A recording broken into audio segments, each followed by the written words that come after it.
आपका स्वागत है मेरे YouTube चैनल देवभूमि में।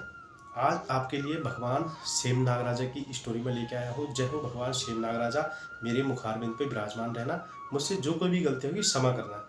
तो दोस्तों, जो भगवान शेम नागराजा हैं, ये उत्तराखंड में इनका बहुत ही बड़ा मंदिर है और इनका मंदिर टिहरी जिले के प्रतापनगर क्षेत्र में पड़ता है, जो कि समुद्र तल से जिसकी ऊंचाई 7000 मीटर है। तो दोस्तों, जो शेम नागराजा हैं, ये भगवान कृष्ण का अवतार माने जाते हैं और इनकी कहानी जो जग विख्यात इनकी जो कहानियां हैं, वैसे तो इनकी 2-3 कहानियां हैं, पर जो इनकी मुख्य कहानी जागर परंपरा के अनुसार गाई जाती है, तो उस कहानी को मैं आपके मध्य रखना चाहता हूँ। दोस्तों, जो शेम नागराजा की जागर पद्धति के अनुसार जो स्टोरी है, वो ये है कि भगवान कृष्ण जब द्वारिका नगरी से यहाँ आते हैं उत्तराखंड की भूमि में, तो वो टिहरी गढ़वाल के प्रतापनगर क्षेत्र में पहुँच जाते हैं घूमते घूमते अपनी सेना के साथ। तो उस क्षेत्र में उनको वो क्षेत्र बहुत पसंद आता है, बहुत ही रमणीक स्थल है दोस्तों। वहाँ छोटे छोटे झरने और पहाड़ों की हरियाली देख के, और वहाँ यक्ष गंधर्व सभी जो परियां आचरियाँ जो हम लोग बोलते हैं पहाड़ में, क्योंकि परियां आचरियों को गोपी का ही स्वरूप माना जाता है भगवान कृष्ण के साथ जो रहती हैं। तो भगवान कृष्ण वहाँ पे पेड़ों के नीचे बैठ के मुरली बजाने लगे और अपनी सेना को वहाँ पानी वगैरह पिला के वो सब भगवान कृष्ण की मनमोहक मुरली को सुनने लगे। दोस्तों, ये जागर परंपरा के अनुसार मैं इस स्टोरी का आपके मध्य रख रहा हूँ। तो उसके बाद जब गंगू रमोला राजा थे उस क्षेत्र के, तो उनके पास जब ये बात पहुँची, तो उन्होंने कहा कि ये कौन आया है। तो वो गए अपनी सेना लेके उनके पास, तो उन्होंने कहा आप कौन हो। तो भगवान कृष्ण ने कहा मुझे 7 हाथ की आप जगह दे दीजिए, क्योंकि जागर परंपरा के अनुसार भिना मतलब जीजा का मतलब होता है। तो जीजा रमोला मतलब मुझे 7 हाथ जगह दे दीजिए। तो मुझे ये जगह बहुत पसंद आई है। तो जो रमोला देवता होते हैं वो क्रुद्ध हो जाते हैं, वो कहते हैं मैं तुम्हें जगह क्यों दूंगा, तुम कहाँ से आए हो, क्या हो, और मुझसे जीजा क्यों बोल रहे हो। तो फिर भगवान कृष्ण से वो युद्ध के लिए ललकारने लगे और मोहन, छलिया, कृष्ण और कुछ ऐसे शब्द बोलने लगे। तो भगवान कृष्ण को भी फिर क्रोध आना ही स्वाभाविक था। जब उनको ललकार पड़ी तो उनको स्वाभाविक क्रोध आया। तो भगवान कृष्ण ने अपना जो चक्रधारी रूप दिखाया। तो उसके बाद शेम नागराजा के रूप में उन्होंने उनको दर्शन दिए और बताया कि तुम नागवंशी गंगू रमोला राजा थे, तुम पहले तुम्हारा कालिया नाग का रूप था, और जब मैंने उस टाइम पे नदी में छलांग लगाई थी, यमुना नदी में गेंद लेने के लिए, तो अंदर तुमने यमुना नदी को पूरा विषैला कर दिया था और तुम कालिया नाग हो। और मैंने ही तुमसे कहा कि शेम पर्वत में तुम उत्तराखंड में जाके बसो और मैं तुम्हारे उद्धार के लिए पुनः उत्तराखंड आऊँगा, और तुमने ही मुझसे आग्रह किया था। दोस्तों, भगवान तो अंतर्यामी है, वो सब कुछ जानते हैं। तो भगवान ने कहा कि मैं वहाँ आऊँगा और वहाँ मैं तुम्हारा उद्धार करूँगा दोस्तों। तो फिर गंगू रमोला जी को सारी कुछ बातें याद आती हैं कि मेरा नाग का रूप था और मैं कालिया नाग था पहले जन्म में। तो भगवान ने मेरा जीर्णोद्धार किया और मुझे ही शेम मुखे में बसने के बारे में बताया था। तो उनको याद आती है, वो नतमस्तक होते हैं भगवान के चरणों में, भगवान से कहते हैं आपको जो जगह चाहिए मैं आपका मंदिर बनाऊंगा और आपको जहाँ पे जगह चाहिए और आप वहाँ पे विद्यमान हो जाइए। तो भगवान ने वहाँ पे एक बहुत बड़ा पत्थर है, तो पत्थर देखा तो भगवान ने कहा मैं आज से इसमें विराजमान रहूँगा और जो भी इस पत्थर की सेवा पूजा प्रतिष्ठा करेंगे मैं उनको फल दूंगा, और आज से मैं यहाँ शेम नागराजा के रूप में पूजा जाऊंगा दोस्तों। तो एक स्टोरी जागर पद्धति के अनुसार ये गाई जाती है गढ़वाल क्षेत्र में। जो जागरों के अनुसार गुरु से मेरे पास स्टोरी आई है दोस्तों, वो ये है, और ये स्टोरी गाई जाती है जागर पद्धति के अनुसार।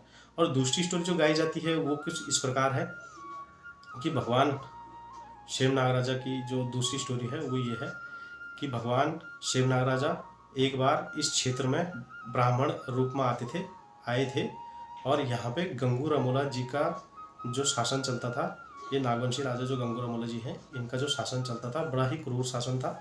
इनके भेड़, गायें, बकरियां जो हैं जंगल में हुड़दंग मचाते थे, और जो वहाँ के यक्ष, गंधर्व, परियां, आचरियाँ थी उनको परेशान करते थे, और जनमानस में बड़ा आतंक था इनका, और बहुत ही शक्तिशाली वीर पुरुष थे गंगू रमोला जी। जो दोस्तों इनकी दूसरी स्टोरी है वो मैं आपके समक्ष रख रहा हूँ अभी। तो जो इनकी भैंसें भी मतलब लोगों के खेत को उजाड़ देते थे, तो इस टाइप का इनका जो है राज्य चलता था। तो भगवान कृष्ण ने पंडित का रूप रख के वो इनके राज्य में आए और इनसे आग्रह किया कि मैं तुम्हारे वहाँ रहना चाहता हूँ। और गंगू रमोला ने गुस्से में कहा कि तुम यहाँ नहीं रह सकते, तुम यहाँ से जाओ, तुम्हारे यहाँ कोई काम नहीं है। उनको इनकार कर दिया। तो भगवान शेम नागराजा वहाँ से चले गए सीधा पौड़ी गढ़वाल चले गए, जो कि अभी वर्तमान में डांडा नागराजा रूप में पूजे जाते हैं। तो वो वहाँ चले गए। तो जब गंगू रमोला के राज्य में हाहाकार मचने लग गया, जो भी उनके पशु थे वो पत्थर के हो गए और उन्हें पत्थर के रूप में परिवर्तित हो गए, और गायों ने दूध देना बंद कर दिया, और वहाँ हरियाली समाप्त हो गई, और लोगों ने अपने माँ बाप का सम्मान नहीं किया, देवी देवताओं की पूजा नहीं हुई। मतलब इस टाइप का जो है भगवान का दोष वहाँ लग गया। तो किसी ने गंगू रमोला जी से कहा कि क्या पता हो सके वो ब्राह्मण रूपी कोई भगवान थे, कि भगवान उस रूप में आए हैं आपके पास, आप एक बार उनकी ढूंढ करो। तो ये ढूंढते ढूंढते राजा गंगू रमोला जी पहुँच गए पौड़ी गढ़वाल पहुँच गए। तो पौड़ी गढ़वाल में इन्होंने देखा तो वहाँ पे ब्राह्मण वेशधारी कृष्ण भगवान जी वहाँ पे ग्वाले के रूप में किसी का गाय चुगा रहे थे। तो इन्होंने पुनः आग्रह किया। तो पहले तो भगवान ने मना किया, फिर भगवान बहुत ही दयावान है, भगवान इनके साथ चल पहुँचे। तो भगवान यहाँ आ गए सेम मुखेम में। तो भगवान यहाँ आ गए तो यहाँ पे भगवान ने एक शिला पे जो है उसको भगवान तकिया के रूप में इस्तेमाल करते थे, एक पत्थर को। तो वहाँ पे जब गंगू रमोला जी ने कहा कि इस जगह तुम्हारे लिए कुटिया बनानी है, तो भगवान ने कहा यहाँ पे मेरे लिए कुटिया का निर्माण कीजिए। तो वहाँ के जो इनके सैनिक थे तो वो उस पत्थर को, जो कि एक सिरानी नुमा है पत्थर, उसको तोड़ने वाले थे। तो भगवान ने मना कर दिया उस पत्थर को तोड़ने के लिए। तो लोग ऐसे ही उन जो पंडित के वेश में भगवान कृष्ण थे, छलिया भगवान, आपको पता है कि उनके अनंत स्वरूप है परमेश्वर जो इस जग को चला रहे हैं, भगवान कृष्ण भगवान। तो जब भगवान ने फिर उस पत्थर को तोड़ने के लिए मना किया और वहीं पे अपनी एक कुटिया बना दी, तो लोग भगवान को घी, मक्खन, दूध, दही उनकी सेवा में प्रस्तुत करते थे जब उनके गाय वगैरह बच्चा देती थी। तो एक दिन भगवान वहाँ किसी भक्त को नहीं मिले, पंडित के वेश में जो भगवान कृष्ण थे, क्योंकि गंगू रमोला जी ने उनको गाय बच्चा चुगाने का काम दिया था। जब वो नहीं मिले तो भगवान ने कहा मेरी गैरहाजिरी में जब मैं यहाँ नहीं रहूँगा तो जो मैं ये तकिया यूज़ करता हूँ, ये पत्थर, आप इस पर दूध घी का लेपन कीजिए और जैसे ये भी आपको उतना ही फल देगा और मैं इससे खुश हो जाऊँगा। आप जब इस पत्थर में ये चढ़ाएंगे ये चीज़ें तो मैं खुश हो जाऊँगा। तो दोस्तों वहाँ पे जो जगह है वहाँ पे एक पत्थर भी अभी भी दूसरा पत्थर है जिसमें अगर आप पूरा जोर लगाएंगे दोनों हाथों से तो पत्थर हिलता नहीं। अगर आप इस उंगली का जोर लगाएंगे तो पत्थर हिल जाता है। तो उसमें भगवान कृष्ण का इतना बड़ा चमत्कार उस पत्थर में है कि वहाँ पे अभी भी आपको लगेगा कि भगवान गर्भगृह में शालिग्राम रूप में भी वहाँ स्थापित है। तो मैं अब इन बातों को छोड़ के मैं भगवान की स्टोरी पे आता हूँ।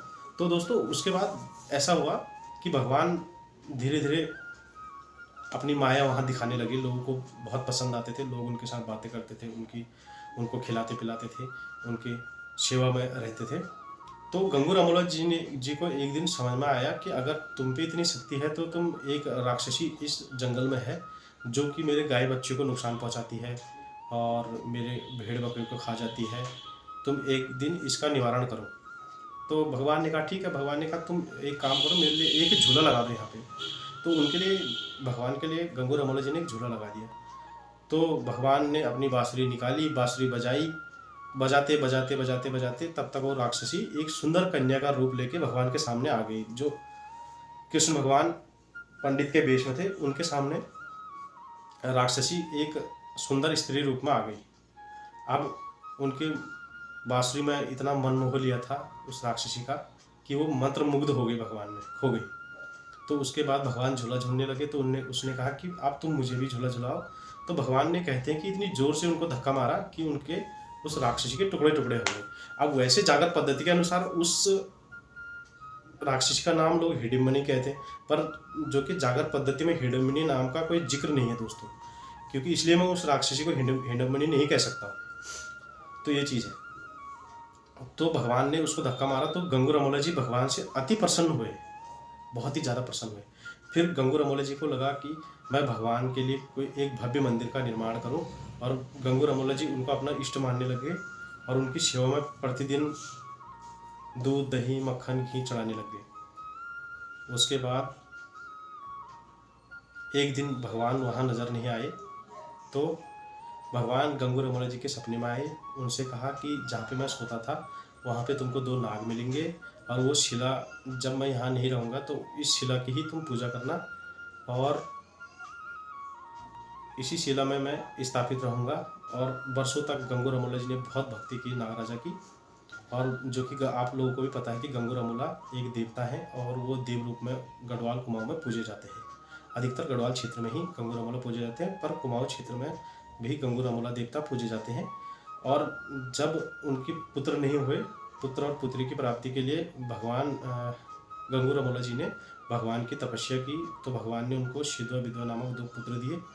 और होते करते जब वो पुत्र बड़े हो गए तो उन्होंने एक दिन भगवान नागराजा की परीक्षा लेने की कोशिश की, तो भगवान नागराजा को ललकारा। तो भगवान नागराजा जब प्रकट हुए वहाँ पे, तो वो लोग डर गए, तो वो समझ गए कि हाँ ये भगवान है। तो उनने भी भगवान नागराजा की बहुत पूजा की। आगे जाके शिद्वा विधवा रमोला की बहुत बड़ी कहानी है दोस्तों। तो इस प्रकार ये 2 कहानियाँ मैंने आपको सुनाई। जागर परंपरा के अनुसार ही मैंने इन कहानियों को सेम मुखेम जो हमारे रमोला देवता के बनाया हुआ मंदिर है, वो बहुत ही भव्य मंदिर है दोस्तों। वहाँ पे एक बहुत बड़ा गेट है जिसमें नाग देवता विराजमान है, और नाग देवता के ऊपर भगवान कृष्ण भगवान नृत्य कर रहे हैं। प्रति माह यहाँ बहुत ही बड़ा भगवान का मेला लगता है। जय हो गंगू रमोला शिद्वा विधवा देवता, शेम मुखेम में नागराजा देवता। मेरे जो भी आपके कहानी में मुझसे गलती हुई होगी मुझे क्षमा करना होगा।